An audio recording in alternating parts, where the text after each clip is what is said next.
Hi guys, Angelo Cisco here from O'Hare CrossFit. I'm just about to go over workout 16.3. So we got a 7-minute AMRAP, 10 power snatches, 75-55 for the RX, and 3 bar muscle ups. Scaled is 10 power snatches, 45-35, and 5 jumping chest to bar pull-ups. So I'm gonna go over a little bit about warming up, pacing ideas, some strategy, and things I think you need to take a look at. So nutrition. I know we kind of go over this every week, but I think really understanding, what's going to keep your gut relaxed, what's going to keep you calmed down, I think is just so important. Just make sure you're eating and you don't have anything kind of circulating through your stomach or anything like that. For gear for this, obviously it's just gym shoes, but also 2 grips. Depending on how your hands are with bar muscle ups and things of that nature, I also worry sometimes too with grips. It's a little more grip intensive to have gymnastic grips on, so you kind of need to know who you are here. I know some of you like the natural grips, that might be a better option here versus the leather ones for hand protection. But do what you're used to, do what you're suited with, especially too if you're used to ripping or you have ripping issues, try to wear some grips. Next thing with the setup, barbell, pull-up bar. I would say for bar muscle-ups, you need anywhere between 8 to 12 inches. Maybe maybe a little bit less to get a really good swing in there. So make sure you're set up like that. Maybe if you need to, you could put some mats under your pull-up bar or different things of that nature, just to make sure that you're not jumping too high, but you're jumping enough to get a good enough swing to the bar and things of that nature. For mobility here, T-spine, hips, anything for your overhead position. Definitely this is very grip intensive, so I'd make sure to work on your wrist and forearms and things of that nature. So make sure that those are in gear. One other thing I wanted to really touch on, and this is really, really important, is the internal rotation of your shoulders, right? A lot of athletes you're gonna see doing that chicken wing and things of that nature. So make sure that you're clearing up your shoulders the best way that you know how for your internal rotation. A lot of athletes like to do the PVC against the rig thing. Some of us like to do some crab holds or extensions like that on the rings. Also too, I highly recommend just getting a lacrosse ball, cleaning up here in your pec minor and all this area. A lot of times people are really limited by that. So just make sure that you're making sure that you're thinking about getting this position ready for you, because you need to get those shoulders over the bar pretty aggressively. And when you're tired, I think the last thing you want to do is be chicken winging and never miss a rep because you're chicken winging. Activation here, we're going to go over. It's pretty simple and straightforward. Scat pull up. I really like that just to get the shoulders ready to go. Serratus anterior pull down. We went over this. It's just a single arm pull down just to activate the serratus anterior. I think it's so important, especially when we're going overhead, to have that activated and ready to fire. Strict chest to bar or even chest to belly pull-ups. I'm not saying do a lot of these, but I think just getting that good pulling range of motion in a really good body position activated strict is really important. So when you start kipping, those ranges of motions are already opened up and your body's ready to have them. The warm-up, Z1 work, I would recommend you guys understanding that I think this workout is very similar to what a 2K row would be for pacing and for warming up. So for something like this, I would definitely suggest you warming up kind of aggressive. As far as like getting your heart rate really up and getting ready to go, I think the last thing that I would want in this workout in the first 0 to 2 minutes is that my heart rate spiked too high just because I didn't warm up aggressive enough. So I wrote down here 10 to 20 second row or maybe aerodyne sprint just to kind of get your body really going, full recovery in between efforts. This is a while before the workout. This should probably be around 30 to 40 minutes before the workout. But nevertheless, I'd really like to see you guys really warmed up, your heart rate kind of pump up before that, and it's already come down, and you've already kind of felt that. Just so off that initial shot, especially if you're doing this in a competition setting, your heart rate's not going to get too jacked up, and then you're going to bury yourself for the workout. So I would do about 3 or 4 intervals of that. Pacing for this workout.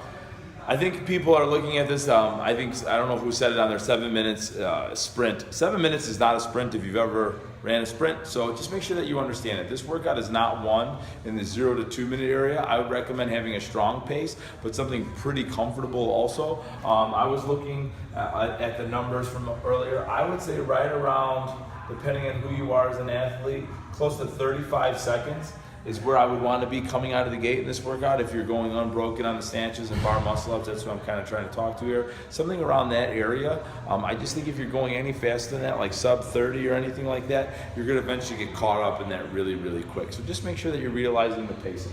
I think, not breaking up anything, obviously, if you're going for regionals or things of that nature, I think you got to really think about that. So obviously, pacing strategy is going to be based off you just moving, but also holding the pace, but not breaking up anything throughout the workout. If you're a little weak on either one, you might have to think about different strategies, about breaking up the muscle ups, breaking up the snatches and things of that nature, but it kind of depends who you are. I'm going to let you guys decide that. So I wrote here, think of like a 2K row, right? So if you're gonna row a 7-minute 2K, 0 to 2 is usually when you're feeling pretty good and you're feeling pretty confident. Minutes 3 to 5, maybe 5:15 is that gray dead zone when you need to really mentally focus on everything that you're doing, what you're doing. And then that last, 500 meters or something, you just gotta close your eyes and kind of drop the hammer. I'm thinking very similar kind of thing for that. A lot of athletes are gonna lose this workout or burn out in this workout in that 3 to 5:30 window. So just make sure that you're understanding your pacing, what's best for you. Most of you have all done something similar to an aerobic power effort, a 2K, things of that nature. So you should have a good idea of where you need to be. Strategy. I haven't looked up all the rules yet. I was doing a live feed for us, but this is something that you might want to consider because it's so grip intensive. Men, you may want to use a female bar just to save your grip a little bit. Next, but definitely a more narrow grip on the snatches. It's going to save your shoulders. It'll also save your grip from being wider like that. So just make sure that you're considering a little more narrow grip. Obviously, these snatches for a lot of athletes are going to be muscle snatches or just slight power snatches. So the grip being a little more narrow shouldn't affect you too much. Rest at the top of the bar, top of the bar muscle up if you need to take a little break. So when you get up to the top, if you need to take a breather there, that's where I think would be the best part in this workout, to take a break, or obviously a little bit of pausing at the top of the snatches. But still, nevertheless, I think the bar muscle up at the top is the most rested position because you're above, and you could use the pull-up bar for support. Power snatch versus muscle snatch. A couple people ask me, like, what do they think about this? I gotta be honest with you guys, I'm kind of undecided with it right now. I'm gonna do this workout in the morning. I'm gonna have some people do it earlier in the morning, and I'm gonna give some feedback. But I really think doing it, kind of what's best for you. People know what this kind of feels like, the 75, 55 pound snatches from all the previous opens if you've been a part of them. So you should have a good idea if you should be muscle snatching them and things of that nature.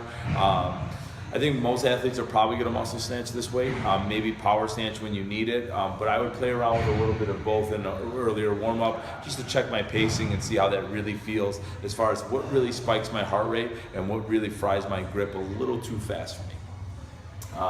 So for the bar muscle up, a couple things that I would consider. You need to have a really tight arch. So when you jump into the bar, make sure that you have a really good tight arch. You're not breaking too early at the knees and things like that. That's why having that setup is really important, so you know your right height. Make sure that you're spotting your toes before you extend and come over the bar. A lot of athletes are going to start breaking at the knees a lot earlier than they need to, just because maybe they're rushing or they're not even being aware of their toes and things of that nature. That's going to completely fatigue you from this workout, cause you to fail, and that chicken wing situation also comes because you're catching too low.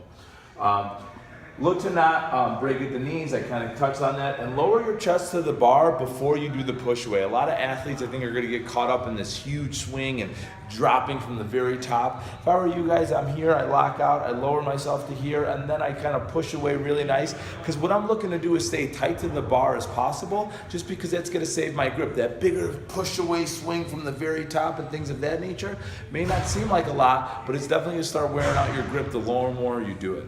Okay? Really quick thing I'd like to touch on is I'm going to be doing this workout earlier in the day, and also too I have some athletes doing it earlier, so I just wanted to put this out there.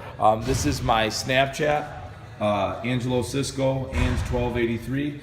So I will be putting that out there, some more up-to-date information. So please add me to Snapchat. I'll be putting out stuff all day when people are doing this, adding feedback. I have people going pretty much all throughout the day. So feel free to contact me. Thank you so much for your time. I hope you enjoyed all the information.